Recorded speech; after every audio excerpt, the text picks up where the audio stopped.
Good morning, everyone. Happy Monday. I hope you guys had a wonderful weekend. Everybody here on Facebook, Instagram, YouTube. I want to discuss today 7 ways to find more time in your dog walking business and therefore your life, which is probably really the number one reason why stuff just doesn't get done in time, and could get always done faster. So, I'm going to give you 7 ways to dramatically increase your time in your dog walking business. So, first, get control of your phone. So it's really important when you, of course, travel along with your phone every single day, every single minute of your day, pretty much. And you're doing just dog walking visits, cat sitting visits, and we have been all guilty of it. We always check our email, we check our Instagram, we check our Facebook, what's going on. The FOMO, the fear of missing out, is real, but we have to get a grip of that, especially as entrepreneur, as a dog walking business owner, not just a dog walker, right? So make sure you have really set times whenever you're checking your phone. So do it maybe at the before you go into dog walking visit, and then maybe do a 3 dog walking visits. Don't check your phone. Do whatever works for you. But what I usually prefer to do is to really just check, for example, my emails when I'm home, when I'm ready to actually respond. And Facebook, really, you can check Facebook and Instagram whenever you're done with the day or before you start your day. But you really try just to do it in because we're all, so many people are just so addicted to just checking it on Facebook. I think it's like so many hours that people, like an hour, I think that people spend on Facebook every single day. And I think it's like 55 minutes for Instagram. I'm not 100% sure on the numbers. Hi, Level Pop. How are you? And so I'm not 100% sure exactly of the numbers, but that's 1 hour that's completely lost. So if you're spending time on Facebook and Instagram, that's about 2 hours you're already spending, not really on your business, but you're spending it just to like scroll around and browse around. So the best way is to really just set yourself up a schedule to do, like, okay, I'm going to, if I want to check Facebook or Instagram, I'm going to do that for 10 minutes. Or if 9 a.m. Monday hits and Sue is on with her morning show, then great, that's awesome. Good morning. Then I'm going to be on for 10 minutes and that's it, or 15 minutes or whatever. But set yourself a schedule. It's just like when we're raising kids. We give them tasks to do. We give them time limits, right? I'm pretty sure if you have kids, or if you're going to have kids, you will not let your kids on watch TV for all day or for however long they really want, but you actually give them a time limit. Okay, you can watch now 30 minutes or whatever. You have to do that with yourself too. Unfortunately, it's just the way it is, because as we know, Facebook, Instagram is really designed, the algorithm are designed that way, that we are getting addicted to it. We're getting addicted to the likes. We're getting addicted to if somebody comments, and we can get out of it as well. So that's our own responsibility. So try more and more to implement certain techniques to get the control of your phone and not have the phone control you and all the social media, especially also with emails.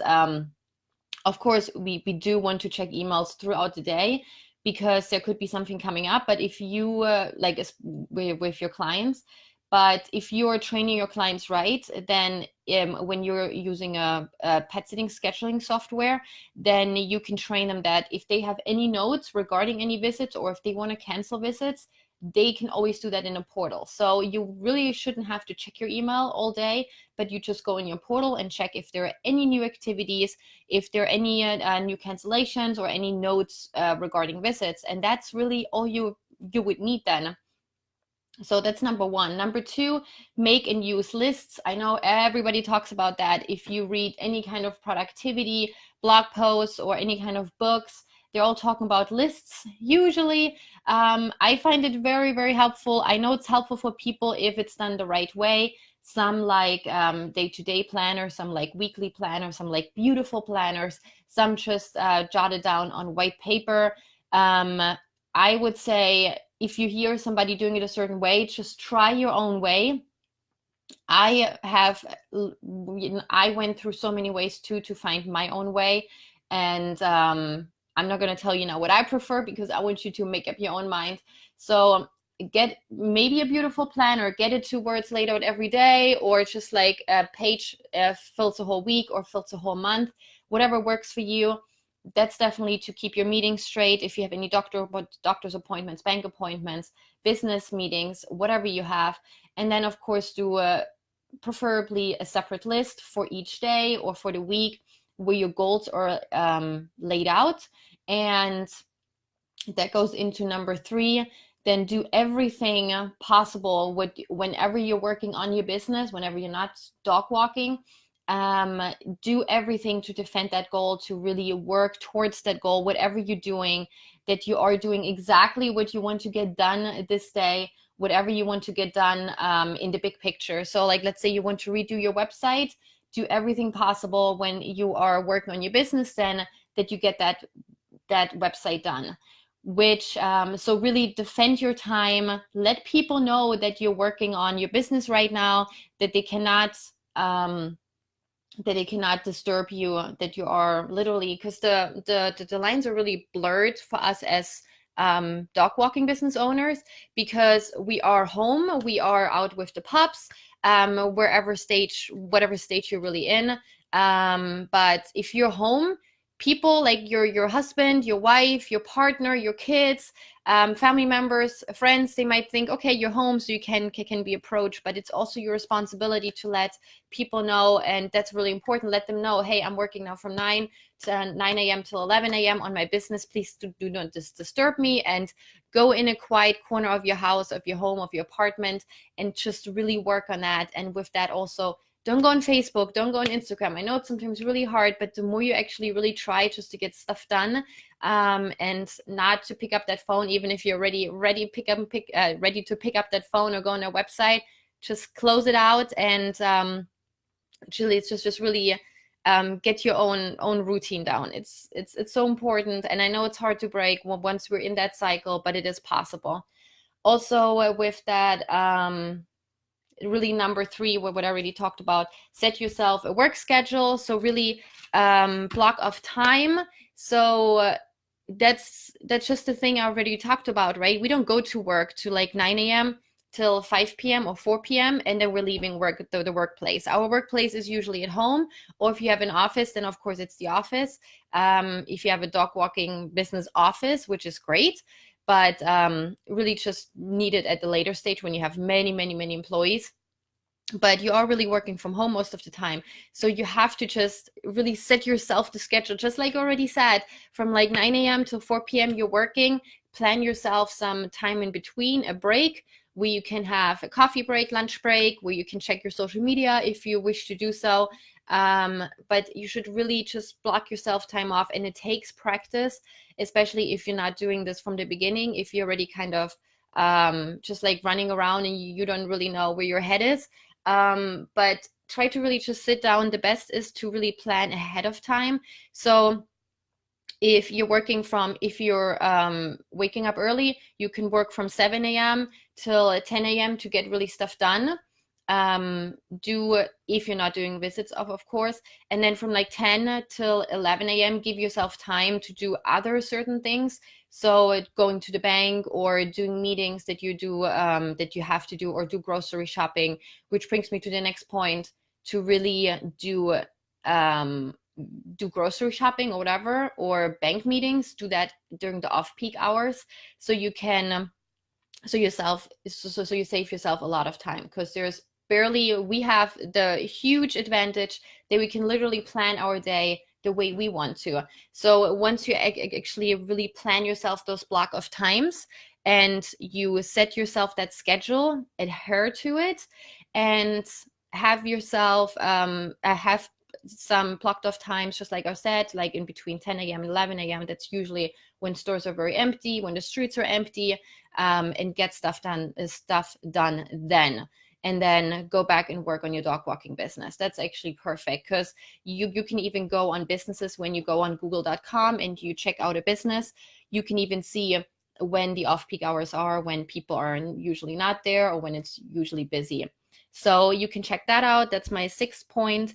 And the seventh point is when we're driving around a lot, when we are doing the dog walking visits or the cat sitting visits, make use of the time. If you want to get educated, which you really should, you can listen to podcasts or on YouTube, to YouTube or anything like that, on Facebook, whatever you want to get educated on. Use that time in your car. Just hook it up to your car speakers and you're ready, set to go to really make full use of your time. I'm not a fan of being 100% productive at any point in your life. I mean, we have a life. Sometimes we just want to turn up the music and just want to listen to that. Yep. We want to just relax, especially if we had a tough conversation with an employee or with a client of ours, and we just want to chill. So listen to your body. Don't be too hard on yourself, because if we're just constantly keep going, and we have that schedule planned and we're really rough on ourselves, at some point we will break and everything will break down, and then we're not doing anything like that anymore. Then we're not doing the scheduling anymore. Then we're not doing blocking of the time, and kind of we're completely losing it, and there's a burnout. So I just want to stress that you should listen to your body, but I would say 90% of the time, stick to your plan, stick to your goals. But there's always a balance in things. There's always balance in life. There's always a balance in business. And we just need to find this balance. And you have the complete permission to just doze off sometimes, and to not do whatever you've planned to, because at some point you will get it done. But yeah, 90% of the time you should definitely follow through, maybe 95% of the time. But we have all rough patches in our lives, and if you don't do something like you planned for a whole week, then that's probably your little mental vacation that you just needed. So really listen to your body, tune into your body. But there are so many times where you can really just power through and get whatever you planned done, and you follow your goals and you make the most use of your time. So I hope that helped. Those are 7 points to really find more time in your business. It's really, all of those tips are really about you setting up a plan and holding yourself accountable. Because we are not in a regular work setting. We are having our own business. We are responsible for our own time. We're responsible for our own actions. And so it's just, you just try to plan it out, try to stick to it, not try to stick it, just to stick to it really most of the time, and it will become a habit. So I hope that helped. I wish you guys a wonderful Monday. Thanks for joining me. And I will see you next week. If you have any kind of topics you would like to discuss, just let me know. DM me on Instagram, message me on Facebook, whatever you would like. And I hope you have a most wonderful week. Enjoy it. Have fun with your business. I mean, you're making money with something you've created, so be proud of it. And with that, have a wonderful week. Take care. Bye.